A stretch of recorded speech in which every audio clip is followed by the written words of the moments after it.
Hello everyone, I am Shilpi Singhal. Friends, आप सभी का स्वागत है आपके अपने चैनल टैट वॉरियर्स में। फ्रेंड्स, कैसे हैं आप सभी? आई होप आप सभी बहुत अच्छे होंगे और पूरा मन लगाकर अपने एग्जाम्स की तैयारी कर रहे होंगे। फ्रेंड्स, हर बार की तरह इस बार भी हम अपनी वीडियो में एक नया टॉपिक लेकर आए हैं, जो टॉपिक है एरिक एरिक्सन का मनोसामाजिक सिद्धांत। फ्रेंड्स, आज की वीडियो के द्वारा हम जानेंगे कि इस सिद्धांत के द्वारा एरिक एरिक्सन ने कितने सिद्धांत अपनी इस सिद्धांत के अंतर्गत कितनी स्टेजेस दी और उन्होंने उनका क्या महत्व शिक्षा के क्षेत्र में बताया। तो फ्रेंड्स, ज़्यादा समय ना लेते हुए हम अपने आज की इस वीडियो को शुरू करते हैं। उससे पहले यदि आप अभी हमारे चैनल पर न्यू हैं और आपने हमारे चैनल को सब्सक्राइब नहीं किया है तो प्लीज़ फ्रेंड्स हमारे चैनल को सब्सक्राइब करें, और अगर आपको ये वीडियो थोड़ी सी पसंद आए तो इस वीडियो को लाइक ज़रूर करें। तो फ्रेंड्स, शुरू करते हैं हमारी आज की वीडियो। एरिक्सन ने बताया कि प्रत्येक व्यक्ति की समाजीकरण प्रक्रिया जन्म के समय से ही शुरू हो जाती है। वह अपने घर में रहकर अपने बड़ों से व्यवहार के तरीके सीखता है। उसके बाद जैसे जैसे वह बड़ा होता जाता है, उसके समाजीकरण का दायरा बढ़ता जाता है। फ्रेंड्स, ये तो आप सभी जानते हैं कि एक बालक जैसे ही उसका जन्म होता है तो उसका समाजीकरण की जो प्रक्रिया है वो शुरू हो जाती है। फ्रेंड्स, समाजीकरण से तात्पर्य है कि जिसमें हम एक दूसरे की साथ रहकर उनके लिए या तो हम उनकी सहायता के द्वारा अपना कोई कार्य करें या हमारी सहायता के द्वारा वो कोई कार्य करें। तो फ्रेंड्स, इसे ही समाजीकरण की प्रक्रिया कहते हैं। लोगों से कैसे मिलना है, कैसे उनसे बातें करनी है, ये सब भी समाजीकरण के अंतर्गत ही आते हैं। फ्रेंड्स, जैसे ही एक बालक जन्म लेता है तो उसकी समाजीकरण की प्रक्रिया उसकी माता के साथ ही प्रारंभ हो जाती है, और जैसे जैसे वो बड़ा होता है वो परिवार के अन्य सदस्यों को उससे मिलता है, उन्हें जानता है और उसके बाद उनसे तरीके सीखता है समाजीकरण के। इसके बाद फिर बालक अपने पड़ोस से खेल के मैदान में और अपने विद्यालय में व्यवहार के तरीके अर्जित करता है। फ्रेंड्स, ये बात बहुत ध्यान रखने वाली है कि व्यवहार जो होता है ना, वो कभी भी बच्चा जन्म से ही सीख कर नहीं आता। वो जैसे अपने आसपास के लोगों को देखता है वैसा ही व्यवहार वो करता है। अगर उसके आसपास वाले लोग एक दूसरे से प्यार से बात करते हैं तो वो खुद भी बहुत प्यार से बात करेगा, और यदि वो लोग आपस में लड़ते हैं, झगड़ते हैं, तो वही बच्चा सीखेगा, उसी तरह का व्यवहार वो ग्रहण करेगा। तो फ्रेंड्स, आवश्यकता ये है कि हम बालक को किस तरह का व्यवहार, कैसा व्यवहार हम सिखाते हैं उसे, कैसा माहौल हम उसे देते हैं, तो जैसा माहौल हम उसे देंगे वैसा ही वो व्यवहार करेगा। इसके बाद फ्रेंड्स, जब बालक अपने पड़ोस में देखता है कि वो लोग कैसे बातें करते हैं, खेल के मैदान में अपने साथियों को देखता है कि वो कैसे बातें करते हैं, साथ ही अपने विद्यालय में भी अपने अध्यापकों, अपने साथियों सभी को देखता है कि वो कैसे व्यवहार कर रहे हैं। तो इस तरह के सारे लोगों को देखकर वो व्यवहार करने के तरीके सीखता है, जिससे उसके सामाजिकरण का दायरा धीरे धीरे बढ़ता जाता है। इन्हीं सभी बातों को ध्यान में रखते हुए एरिक एरिक्सन ने बच्चों के समाजीकरण के तरीकों को समझने हेतु अपना सिद्धांत दिया। फ्रेंड्स, इस तरीके को समझाने के लिए उन्होंने पूरी 8 अवस्थाएं बताई। उन्होंने फ्रेंड्स पूरे जीवन को ही 8 अवस्था में बांट दिया, जिसमें उसमें ना केवल शिक्षा के लिए बल्कि जो आने वाले भावी जीवन के लिए भी उन्होंने बहुत सी अवस्थाएं बताई, जो कहीं ना कहीं फ्रेंड्स जानना आवश्यक है। तो फ्रेंड्स, शुरू करते हैं। सबसे पहली अवस्था आती है फ्रेंड्स हमारी विश्वास बनाम अविश्वास, यानी ट्रस्ट वर्सेस मिसट्रस्ट। यह अवस्था शैशवावस्था यानी जन्म से 18 माह में ही शुरू हो जाती है। इस अवस्था में बालक पूर्ण रूप से अपनी मां पर निर्भर रहता है। जब माता शिशु की सभी आवश्यक बातों का ध्यान रखती है तो इससे बालक में धनात्मक गुण विकसित हो जाते हैं, जिससे बच्चे का स्वयं में और दूसरों पर विश्वास विकसित होगा। इसके विपरीत यदि माँ बालक की सभी कार्यों को अनदेखा करके बाकी सभी कार्यों को अधिक महत्व देती है तो इससे बालक में सभी के प्रति अविश्वास पैदा हो जाता है। फ्रेंड्स, इसका तात्पर्य है कि जब एक छोटा बालक होता है जन्म से 18 माह तक का, तो वो देखता है कि उसका पूरा जो कार्य है ना वो उसकी माता पर निर्भर रहता है। वो अपने हर कार्य के लिए उन्हीं पर डिपेंड होता है। तो जब उसकी मम्मी उसके सारे कार्यों को, बाकी हर कार्य को से ज़्यादा इंपॉर्टेंस देती हैं, यानी बच्चे को सबसे ज़्यादा इंपॉर्टेंस मिलती है, तो वो अपनी माता पर विश्वास करने लगता है। वह जब धीरे धीरे अपनी माता पर विश्वास करता है तो वो खुद पर और साथ ही वो दूसरों पर भी विश्वास करने लगता है। लेकिन यदि ऐसा ना हो, यानी उसकी मम्मी उसके कामों के अलावा बाकी घर के सारे कार्यों पर ज़्यादा ध्यान दें, तो उसमें कहीं ना कहीं एक दुखी मन वाली यानी हीनता वाली भावना आ जाती है। वो ना तो खुद पर भरोसा करता है, ना अपनी मम्मी पर, ना ही घर के अन्य किसी सदस्य पर। वो हमेशा चिड़चिड़ा रहता है और ना ही अपने घर के किसी भी सदस्य को अपने आसपास आने देता है। तो फ्रेंड्स, इस अवस्था के अंतर्गत एरिक एरिक्सन ने इन्हीं बातों को बताया। उन्होंने कहा कि यदि इस अवस्था में बालक अपने इन दोनों द्वंद्वों का ठीक से समाधान कर लेता है तो उसमें आशा नामक स्थायी गुण विकसित हो जाता है। फ्रेंड्स, यानी अगर वो इन दोनों बातों के बीच ठीक से तालमेल बिठा लेता है तो उसमें आशा नामक गुण विकसित हो जाता है। इसके बाद जो अगली अवस्था आती है फ्रेंड्स हमारी, वो है स्वतंत्रता बनाम शर्म। यह अवस्था 18 माह से 3 वर्ष तक चलती है। इस अवस्था में जब बालक को उसकी इच्छा के अनुरूप कार्य करने दिए जाते हैं तो उसमें स्वतंत्रता का भाव जागृत होता है, जबकि इसके विपरीत यदि बालक को हर काम पर रोका टोका जाता है तो वह खुद पर शर्म का अनुभव करने लगता है। इस अवस्था में बालक का टॉयलेट ट्रेनिंग भी शुरू कर देना चाहिए। फ्रेंड्स, इसका तात्पर्य है कि जब एक छोटा बालक होता है ना तो वो तरह तरह के कामों को देखता है। वो यह कोशिश करता है कि जैसे हमारे घर में बड़े काम कर रहे हैं मैं भी उस काम को वैसे ही करूं, भले ही उससे वो काम सही हो या गलत हो, वो इस बारे में नहीं सोचता। लेकिन अगर उसको ये काम करने दिया जाए, वो बिना किसी रुकावट के इन कामों को करता है तो उसमें एक फ्रीडम की भावना यानी स्वतंत्रता की भावना विकसित होती है। लेकिन अगर हर काम पर करने पर, गलत काम करने पर उसे डांटा जाता है, रोका जाता है तो उसमें कहीं ना कहीं एक शर्म की भावना विकसित हो जाती है, उसे खुद पर शर्म आने लगती है। जैसे ही अगर फ्रेंड्स हम एक नॉर्मल एग्जाम्पल समझें तो जैसे इसमें कहा गया है कि इस अवस्था में बालक का टॉयलेट ट्रेनिंग भी शुरू कर देना चाहिए। यानी यदि एक बेबी जो 18 माह का है या तो उसको अगर टॉयलेट प्रशिक्षण दे दिया गया है, उसको आता है तो वो अपना काम आसानी से खुद कर लेगा बिना किसी की मदद के।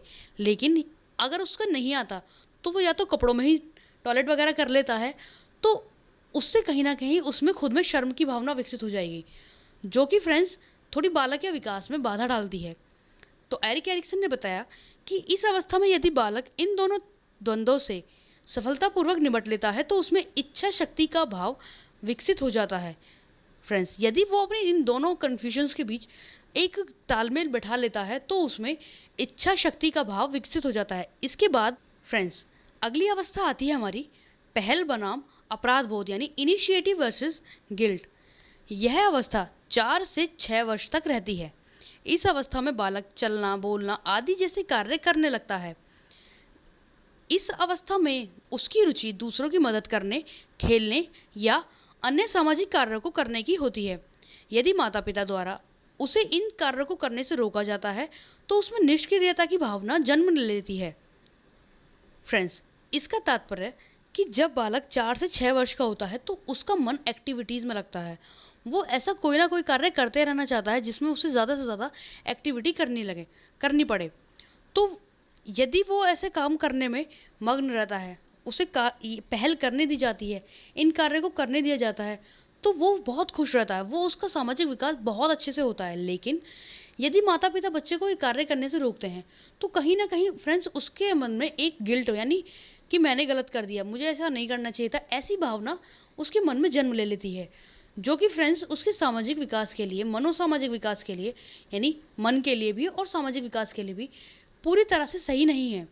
तो इस तरह की भावना उसके लिए गलत है और उसमें कहीं ना कहीं एक निष्क्रियता की भावना यानी आलसी पने की भावना या दब्बू पने की भावना पैदा हो जाती है, जिसमें ना तो वो कोई कार्य करेगा बल्कि हर कार्य को करने से पीछे हटेगा।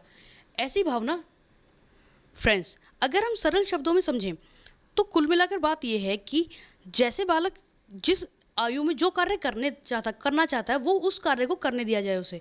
अगर हम उसे रोकते हैं तो वो ना तो कोई कार्य सीखेगा बल्कि एक आलसी की तरह ही अपना जीवन व्यतीत करेगा। इसके बाद फ्रेंड्स एरिक्सन ने बताया कि जब बालक इस अवस्था की सभी समस्याओं का निपटान ठीक से कर लेता है तो उसमें उद्देश्य नामक स्थायी भाव विकसित होता है। फ्रेंड्स, यानी कि वो अपनी इन दोनों कन्फ्यूजन्स के बीच जब तालमेल बैठा लेता है ठीक से, तो वो एक उद्देश्य उसको मिल जाता है कि उसे जीवन में क्या करना है। इसके बाद फ्रेंड्स अगली अवस्था आती है हमारी परिश्रम बनाम हीनता यानी इंडस्ट्री वर्सेस इन्फीरियरिटी।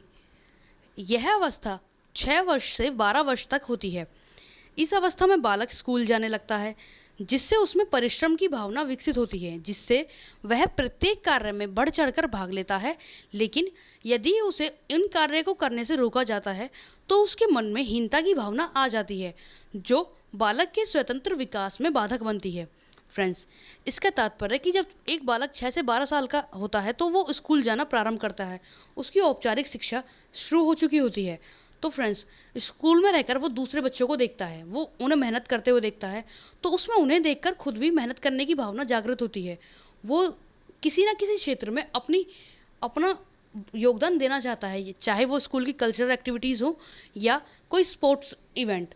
तो फ्रेंड्स, इन कार्यों में यदि उसे माता-पिता या अन्य किसी के द्वारा कार्य करने से उसे रोका जाता है, तो कहीं न कहीं उसके मन में एक हीनता की भावना आ जाती है, या वो ये सोचने लगता है कि शायद मैं इन सभी कार्यों के लिए लायक ही नहीं हूँ, तभी मुझे मना कर दिया गया। तो इस तरह की बात उसके लिए सही नहीं है, जो कि उसकी जो विकास है, सामाजिक विकास, मनोसामाजिक विकास, उसमें बाधक बनती है। तो फ्रेंड्स, एरिक एरिक्सन ने कहा कि जो बालक करना चाहता है उसे वही करने दिया जाए। इसके बाद यदि बालक इस अवस्था के द्वंद्व का समाधान कर लेता है तो उसमें समर्थता नामक स्थायी गुण विकसित हो जाता है। फ्रेंड्स, इसका तात्पर्य है कि जब बालक दोनों कन्फ्यूजन्स में अपनी तालमेल बिठा लेता है तो उसमें समर्थता नामक स्थायी गुण विकसित हो जाता है। इसके बाद अगली अवस्था है फ्रेंड्स हमारी पहचान बनाम भ्रम, यानी आइडेंटिटी वर्सेस कन्फ्यूजन। यह अवस्था 12 से 18 वर्ष तक होती है। इस अवस्था में बालक अपनी पहचान बनाना चाहता है, तो इसके लिए वह पूरी तरह से प्रयासरत रहता है। इस अवस्था में या तो बालक खेल में या पढ़ाई में अपनी पहचान बना लेता है। इसके विपरीत यदि बालक ऐसा नहीं कर पाता तो उसमें अपने ऊपर भ्रम रहने लगता है। फ्रेंड्स, इसका तात्पर्य है कि जो 12 से 18 वर्ष की अवस्था होती है, इसमें बालक किशोर अवस्था में प्रवेश करता है। तो वो पूरी तरीके से ये चाहता है कि वो किसी ना किसी क्षेत्र में, किसी ना किसी फील्ड में अपना योगदान दे, अपनी पहचान विकसित कर ले। या तो वो अच्छे से किसी जॉब में सेटल हो जाए, या वो खेल में या अपनी पढ़ाई का अच्छे से मुकाम हासिल करे। तो इन सब प्रयास में वो रहता है, लेकिन कभी किन्हीं वजह से अगर वो ऐसा नहीं कर पाता तो वो हमेशा कन्फ्यूजन में रहता है कि मुझे क्या करना चाहिए, ऐसा नहीं करना चाहिए या वैसा नहीं करना चाहिए, जो कि उसके विकास में बाधक बनते हैं। ना तो वो किसी से खुलकर मिलेगा, ना ही वो ठीक से किसी से बातें करेगा। तो फ्रेंड्स, ये बातें बच्चों के मनोसामाजिक विकास के लिए बहुत आवश्यक हैं एक अध्यापक को ध्यान में रखने के लिए। फ्रेंड्स, साथ ही उन्होंने एरिक एरिक्सन ने बताया कि यदि इस अवस्था के द्वंद्व का समाधान बालक कर लेता है तो उसमें कर्तव्यनिष्ठ नामक स्थायी गुण विकसित हो जाता है। अगली अवस्था आती है फ्रेंड्स हमारी घनिष्ठ बनाम अलगाव, यानी इंटीमेसी वर्सेस स्टैग्नेशन। यह अवस्था 20 से 30 वर्ष तक रहती है। इस अवस्था में व्यक्ति जीविकोपार्जन प्रारंभ कर देता है तथा परिवार के सभी सदस्यों के साथ घनिष्ठ संबंध स्थापित कर लेता है।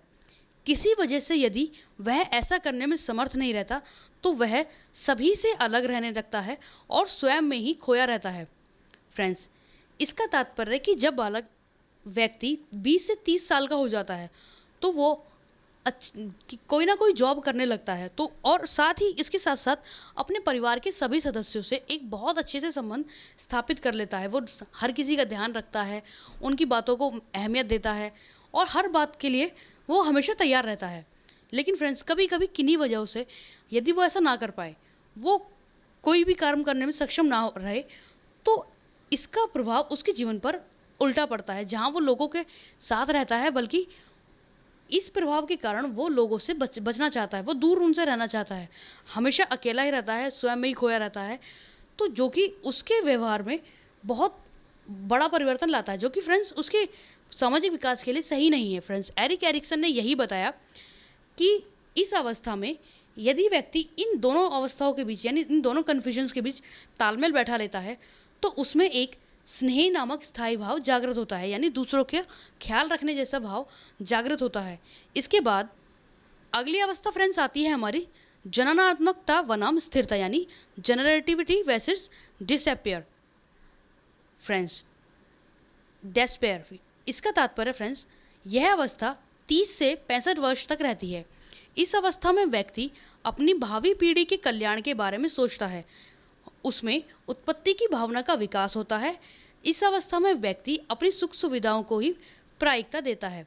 इसके अभाव में यदि वह ऐसा नहीं कर पाए तो वह अपने आप में स्थिरता की भावना विकसित कर लेता है। फ्रेंड्स, इसका तात्पर्य है कि जब व्यक्ति 30 से 65 साल की एज के बीच में आता है तो वह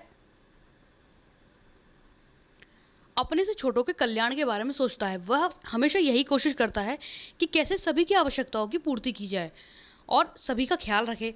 लेकिन फ्रेंड्स, कभी कभी किन्हीं कारणों की वजह से यदि वो ऐसा ना कर पाए, यानी कोई ऐसा व्यक्ति ना हो जिसका वो ख्याल रख सके, या कोई भी उसके आसपास ना हो, वो हमेशा अकेला ही रहे, तो फ्रेंड्स वो कहीं ना कहीं ये सोच लेता है कि जब मेरा कोई है ही नहीं तो मैं क्यों किसी के लिए मेहनत करूं, क्यों किसी के लिए कुछ भी करूं। वो एक स्थिरता की भावना अपने अंदर ले आता है और इस अवस्था के कारण ही उसके अंदर, यदि वो इन दोनों बातों के बीच ठीक से तालमेल बैठा लेता है, तो उसके मन में देखभाल नामक स्थायी भाव विकसित हो जाता है।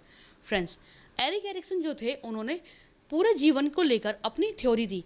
उन्होंने हमेशा हर स्टेज के लिए उन्होंने अपनी जो पूरा आइडेंटिटी क्राइसिस होता है, यानी किस अवस्था में बालक क्या करता है, किस अवस्था में वो क्या नहीं चाहता, उन सभी बातों को बताया। एक पूरे व्यक्ति का जीवन उन्होंने बताया।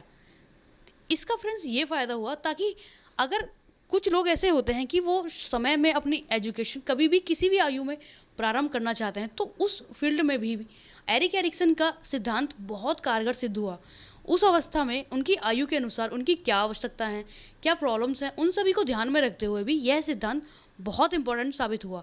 इसके बाद अगली अवस्था फ्रेंड्स और अंतिम अवस्था हमारी आती है अहम संपूर्णता बनाम निराशा, यानी इंटीग्रिटी वर्सेस डिसअपियर।